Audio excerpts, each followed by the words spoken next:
3:44 a.m. Ras Tanura, the eastern province of the Kingdom of Saudi Arabia. A low, flat peninsula that juts northeast into the Persian Gulf like a crooked finger pointing toward Iran, 40 kilometers north of Dammam, on a coastline so absolutely level that the horizon appears as a geometric line drawn by a surveyor across the pre-dawn dark. The air smells of crude oil and brine.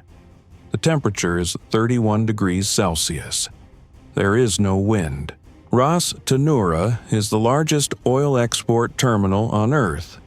Through its 8 deepwater berths and submarine pipeline network, approximately 7% of the world's daily oil supply passes on its way from the Ghawar and Safanya fields to tankers bound for refineries across Asia, Europe, and the Americas.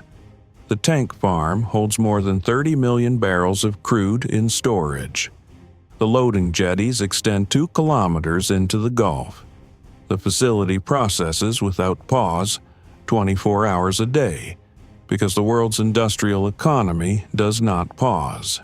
A sustained strike disabling Ras Tanura's loading infrastructure for 60 days would remove approximately 5 million barrels per day of export capacity.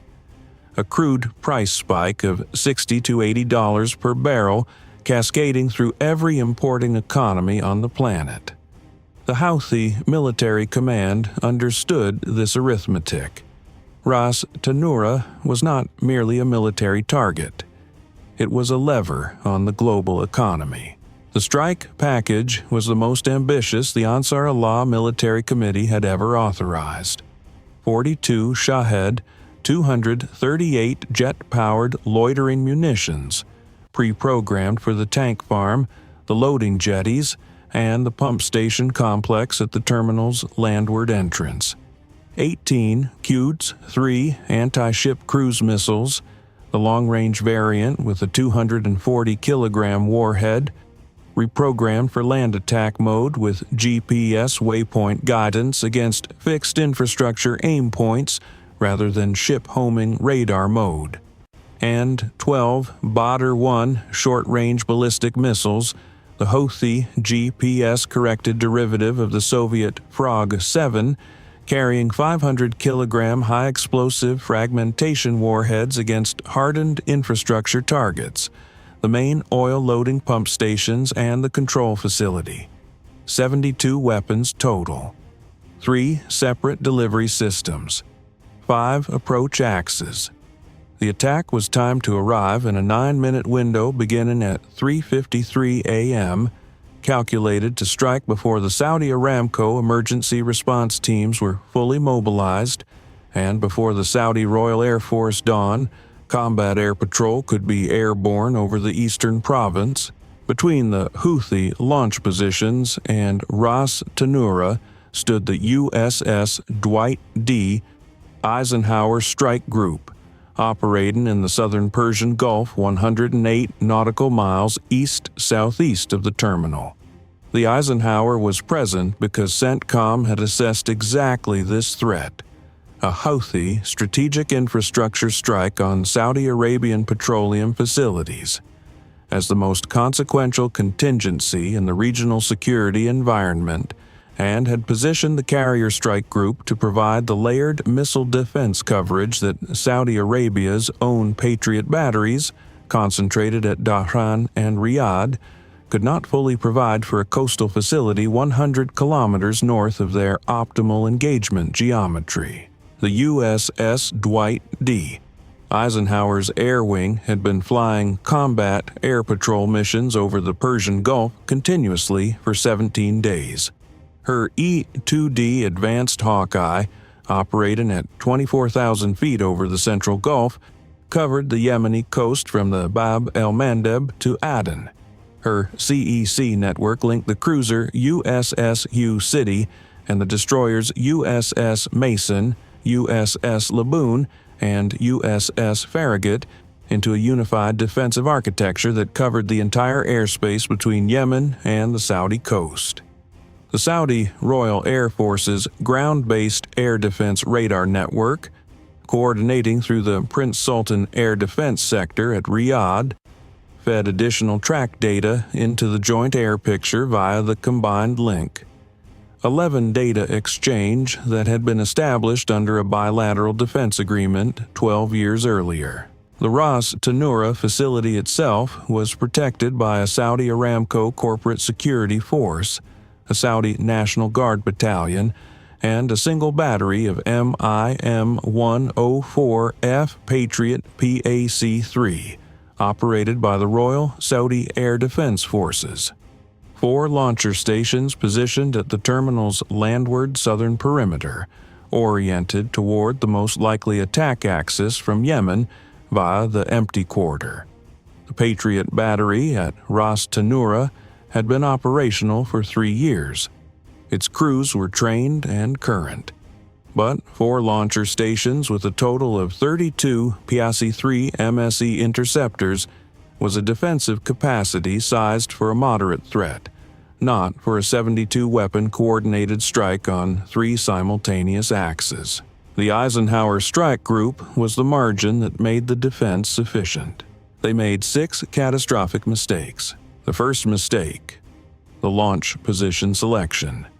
The Houthi Military Committee, advised by AARGM technical specialists with deep experience in Gulf launch geometry, had selected 3 coastal launch positions north of Hodeidah for the Shahed 238 and Quds 3 batteries, positions assessed as outside the effective surveillance range of the Saudi ground-based radar network and beyond the horizon coverage of any ship-based radar in the Gulf itself.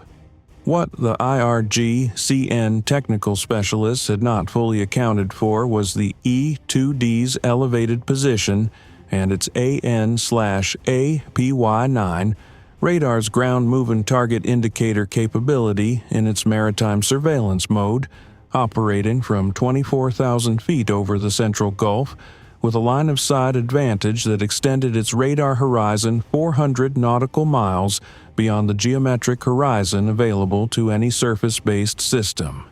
The 3 coastal launch positions were inside the E-2D's radar coverage from the moment the Shahed 238 launch vehicles arrived and began their pre-launch positioning 6 hours before the attack.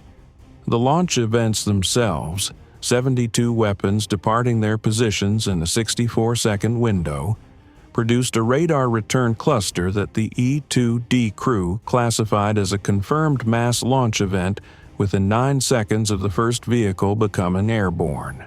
The second mistake: the Badr-1 boost signature. The 12 Badr-1 short-range ballistic missiles, launched from 3 mobile battery positions in the Hadja Province Highlands, produced solid fuel booster ignition signatures detected by SBIRS within 2 seconds of first ignition. The SBIRS alert reached the Eisenhower Strike Group's C2BMC data link and the Ras Tanura Patriot Battery's JTAGS terminal at 3:44 a.m. and 11 seconds.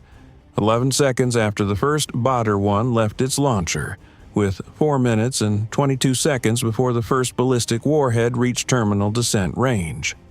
4 minutes and 22 seconds was sufficient for the Patriot battery to compute and execute engagement solutions against all 12 tracks. The Badr-1's GPS-corrected guidance made it a more precise weapon than its Frog 7 ancestor, but it did not make it harder to detect. The boost phase was loud, bright, and brief. All the characteristics that make solid-fuel ballistic missiles visible to space-based infrared surveillance within seconds of ignition. The third mistake: the Quds 3 land attack reprogramming. The 18 Quds 3 missiles had been reprogrammed from their standard anti-ship mode, in which the active radar seeker provides terminal guidance against a ship's radar return, to a GPS waypoint guidance mode for land attack, in which the missile flies a pre-programmed course to a fixed coordinate and detonates. The GPS waypoint mode eliminated the active radar seeker's terminal acquisition step, which meant the missile no longer needed to illuminate its target with radar emissions in the final approach phase. What the AARGM specialists who performed the reprogramming had not fully tested was the land attack mode's interaction with the Quds 3's terrain following radar altimeter in the over-water approach phase across the Gulf. The land attack firmware version loaded into the Quds 3 guidance computers had a software interaction error that caused the terrain following altimeter to interpret the flat Gulf surface as terrain requiring obstacle avoidance climb. 8 of 18 Quds 3 missiles began climbing from their 50-meter sea skimming altitude within 90 seconds of launch, reaching altitudes of 300 to 600 meters that placed them well inside the optimal engagement envelope of the USS Mason's SM-2 fire control radar. A firmware error made 8 of the attack's most capable weapons easier to engage. The fourth mistake, the 9-minute arrival window. The attack was designed to place all 72 weapons on target across a 9-minute window, intended to sustain defensive pressure long enough to exhaust the Ras Tanura Patriot battery's interceptor capacity before the final wave of Shaheds arrived. The 9-minute window assumed that the Defensive Engagement Authority was vested in a single battery. Against a single battery with 32 interceptors, 9 minutes of sustained attack with 72 weapons created a realistic capacity exhaustion timeline. Against a formation that included the Eisenhower Strike Group's full CEC network, whose combined magazine across 4 ships totaled more than 280 interceptors, 9 minutes of engagement time was an advantage for the defense, not the attacker.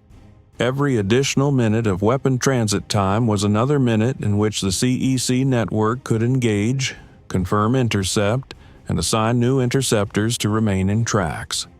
The 9-minute window was generous. The fifth mistake, the approach vector to Ras Tanura. The Houthi planners had selected approach vectors that carried the Shahed 238 swarm across the Gulf from the southwest and the Quds 3 missiles along the Saudi coastline from the south. Vectors that minimized exposure to Saudi ground-based radar coverage.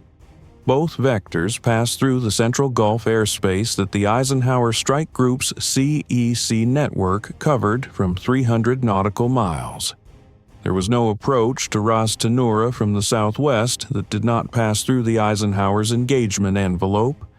The planners had designed the attack geometry around the Saudi defensive architecture. They had not designed it around the American one. The sixth mistake, the belief that Ras Tanura's strategic value made it a target the American military would allow to be struck rather than risk a broader regional conflict by shooting down Houthi weapons over Saudi territorial waters. This was a political miscalculation as fundamental as the tactical miscalculations that preceded it. The USS Eisenhower Strike Group had been deployed to the Persian Gulf specifically to defend Saudi Arabian critical infrastructure from this type of attack. The rules of engagement covering defense of partner nation, critical infrastructure against Houthi weapons were clear, pre-authorized, and had been exercised 14 times in the preceding 6 weeks as Houthi attacks on shipping in the Gulf intensified. There was no hesitation threshold for the American Engagement Authority. There was only the engagement response timeline, beginning from the moment of confirmed weapons launch. At 3:44 a.m. and 22 seconds after the first Houthi weapon launched, the Eisenhower Strike Group's weapons free authorization transmits.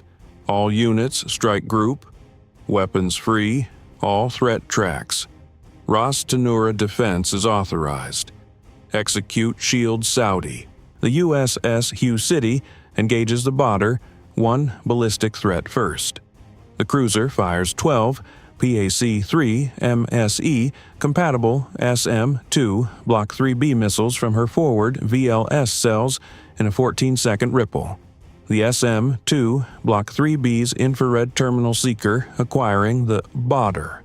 1 re-entry vehicles in their terminal descent phase at altitudes between 16 and 29 kilometers. 9 intercepts on the first salvo. 3 Badr 1 warheads survive. 1 because its terminal descent angle exceeds the SM-2's divert capability. 2 because a late course correction shifted their trajectories outside the first salvo engagement geometry. USS Mason fires 6 PAC-3MSE from her VLS cells against the 3 survivors, a capability loaded specifically for this contingency following the PAC-3MSE interoperability certification completed during the Eisenhower's Bahrain port call 11 days earlier. All 3 surviving Badr 1 warheads intercepted at altitudes of 9, 12, and 14 kilometers above the Gulf, 30 to 50 kilometers south of the Saudi coastline. None reaches Ras Tanura. The 8 altitude-compromised Quds 3 missiles, climbing to 300 to 600 meters due to the firmware error, are engaged by USS Mason's SM-2 Block 3B fire control. 8 missiles, 8 intercepts.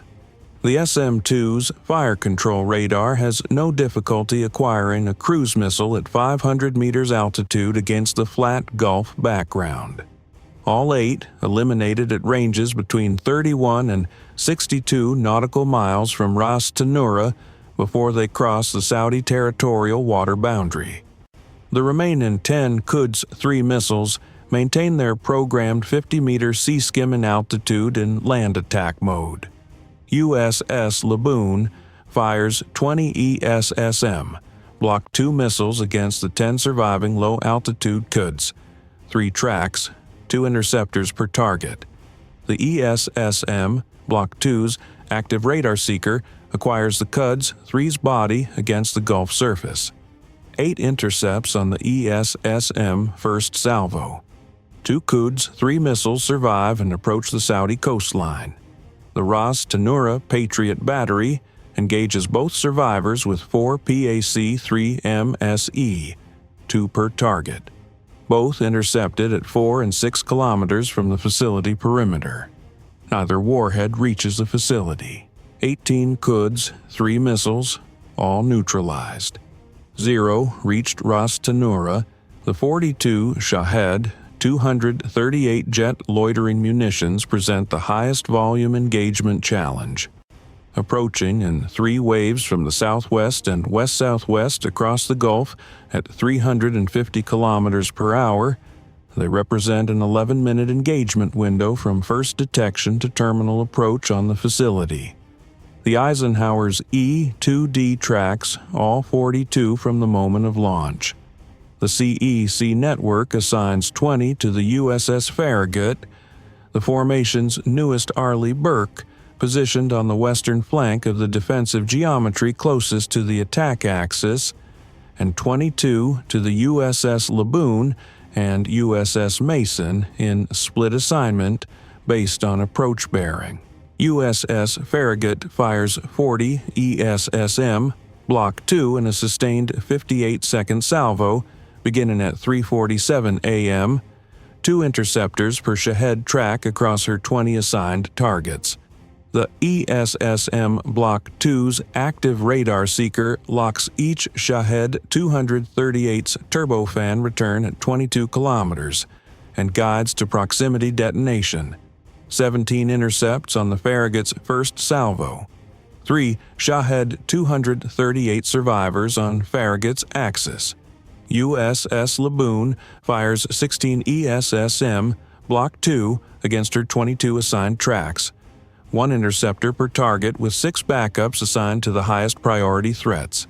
14 intercepts. 8 survivors on Laboon's axis. USS Mason fires 24 ESSM Block 2. 17 intercepts. 5 survivors on Mason's axis.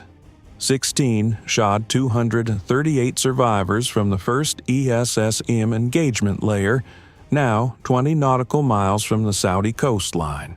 The Eisenhower launches 4 F/A-18F Super Hornets on intercept vector at 3:51 a.m. Aircraft that had been at 5-minute alert status on the catapults since the Badr 1 launch detection. The 4 Super Hornets intercept the surviving Shahed 238 formation at 15 nautical miles from the Saudi coast, each aircraft carrying 4 AIM-9X Sidewinder missiles. The AIM-9X's infrared seeker locks on the Shahed 238's turbofan exhaust heat signature. 14 Shahed 238S engaged by Sidewinder missiles in a 3-minute engagement sequence as the F/A-18FS work systematically through the surviving swarm. 14 eliminated. 2 Shahed 238 vehicles survive the F/A-18F engagement.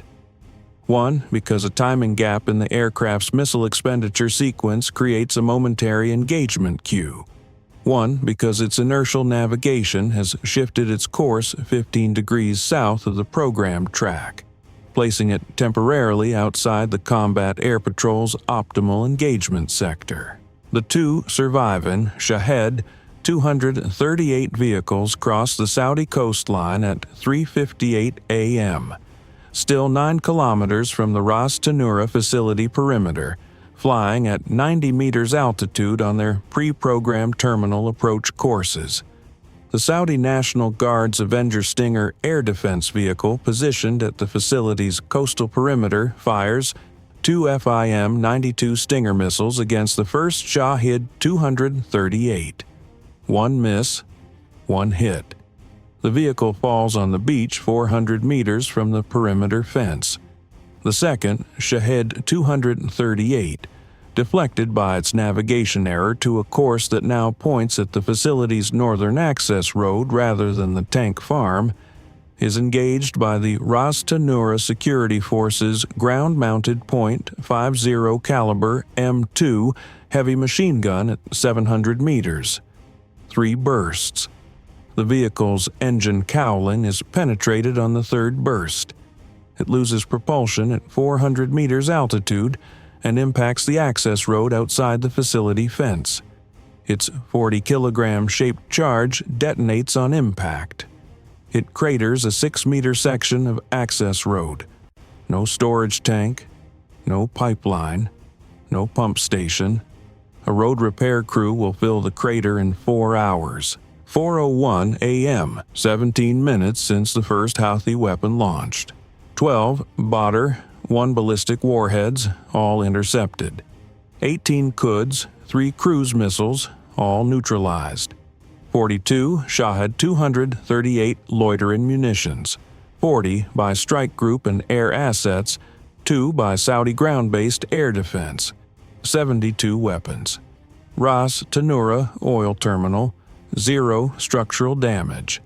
0 storage tanks impacted. 0 loading infrastructure affected. 1 access road cratered. The facility continues processing and loading crude oil without interruption at its standard throughput rate of approximately 6 million barrels per day. 0 American personnel casualties. 0 Saudi military casualties. 0 Saudi Aramco personnel casualties. The strike group commander aboard the Eisenhower transmits his post-engagement summary to CENTCOM and to 5th Fleet at 4:02 a.m. CENTCOM Strike Group. Ras Tanura defense complete. All 72 threat tracks neutralized. Facility reports 0 damage.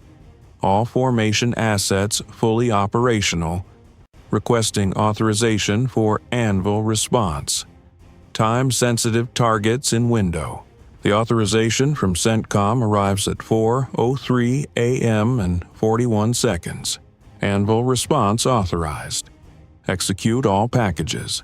At 4:04 a.m., the USS Houthi opens 16 VLS cells, 16 Tomahawk block, 5 missiles climb from the cruiser's forward deck in a 20-second ripple, heading southwest toward Yemen. USS Mason fires 14 Tomahawks 18 seconds later. USS Laboon fires 12-20 seconds after Mason.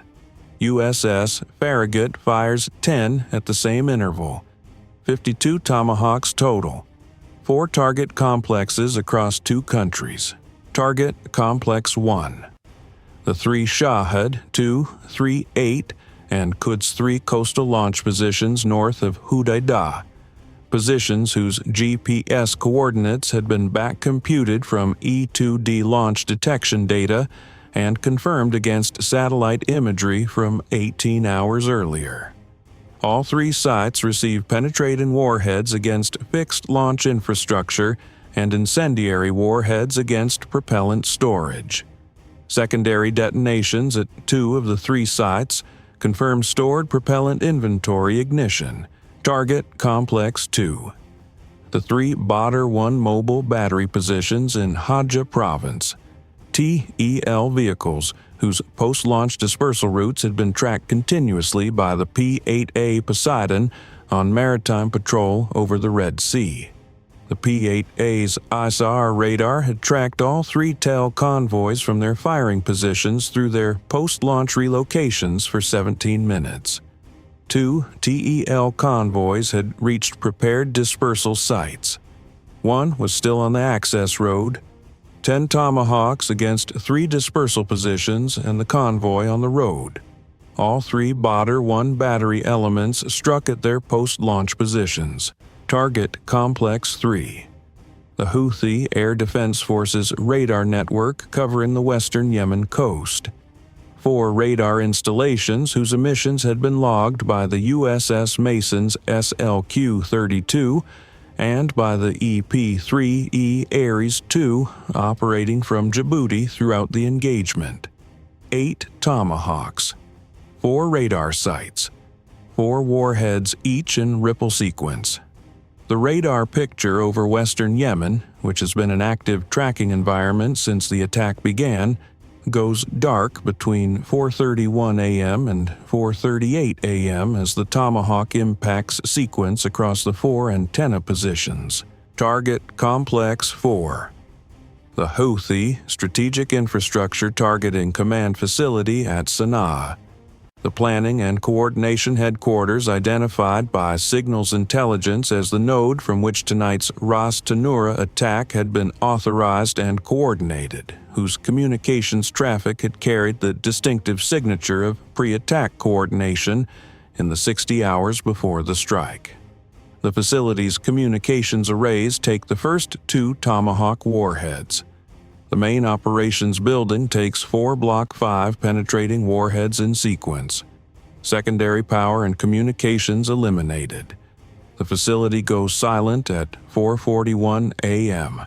At 4:09 a.m., the 4 F/A-18F Super Hornets that prosecuted the Shahid intercepts, now recovered, rearmed, and relaunched from the Eisenhower's catapults within 7 minutes, fire 16 AARGM-88E, advanced anti-radiation guided missiles, against 4 additional Houthi radar sites on the Yemeni coast that had activated during the attack window. All 4 sites eliminated between 4:22 a.m. and 4:27 a.m. At 4:14 a.m., 2 MQ-9 Reapers from Camp Lemonnier in Djibouti reach the Hajj province area and conduct post-strike assessment over Target Complex 2. Their FLIR sensors identify 1 Badr 1 TEL vehicle that had reached a concealed position in a wadi, 3 kilometers from the Tomahawk impact point. The vehicle had arrived at the concealment site after the Tomahawk's impact window had closed. 2 AGM-114R Hellfire missiles. 1 TEL vehicle. Mission complete at 4:19 a.m. By 4:44 a.m., 60 minutes after the first Houthi weapon launched, the Anvil Response counterstrike is complete. Battle damage assessment. 5th Fleet Intelligence and CENTCOM at 6:30 a.m. Ras Tanura, 0 structural damage, 0 throughput disruption, 1 road crater. 3 Shahed and Quds, 3 launch sites. Fixed infrastructure destroyed, secondary detonations at 2 sites. 3 Badr, 1 battery elements, all struck at dispersal positions, 1 additional TEL neutralized by MQ-9. 4 Houthi coastal radar sites, all eliminated. Sana'a, targeting command facility, communications destroyed, main structure severely damaged. 4 additional radar sites, all eliminated by AARGM. Wadi Tel, neutralized by Hellfire. Estimated Houthi personnel casualties, 64 to 91. American losses, 0. Saudi facility, operational throughout. 0 Saudi military or Aramco casualties. At 4:47 a.m., the Eisenhower strike group transitions from shield Saudi defensive posture to standard elevated alert. The first combat air patrol cycle launches at 5 a.m. The E-2D maintains its Gulf orbit. The CEC network watches the same airspace it has watched without pause for 17 days. To the southwest, Ras Tanura is loading its second tanker of the night. Loading arms locked, crude flowing at 80,000 barrels per hour, pump stations running, workers on the jetty doing what they do every night, feeding the pipelines that feed the tankers that feed the refineries that feed the world. The Houthi Strategic Targeting Committee had identified Ras Tanura as a lever on the global economy. They were correct. It is. The lever requires approximately 7% of the world's daily oil supply to pass through a single complex of infrastructure on a low peninsula in the eastern province of Saudi Arabia. What the committee had not adequately calculated was what stands between the lever and the hand, attempting to pull it. Tonight, it was the USS Dwight D. Eisenhower and her strike group. Tomorrow night, it will be the same, or its successor. The lever is protected. It has been protected for decades by the same principle that keeps every American strategic interest in this region operational: the willingness to be present, to remain present, and to respond with precision when presence is tested. The Eisenhower's reactors run at 36%. The Persian Gulf is quiet. The oil flows north. The formation holds its station. The morning is coming.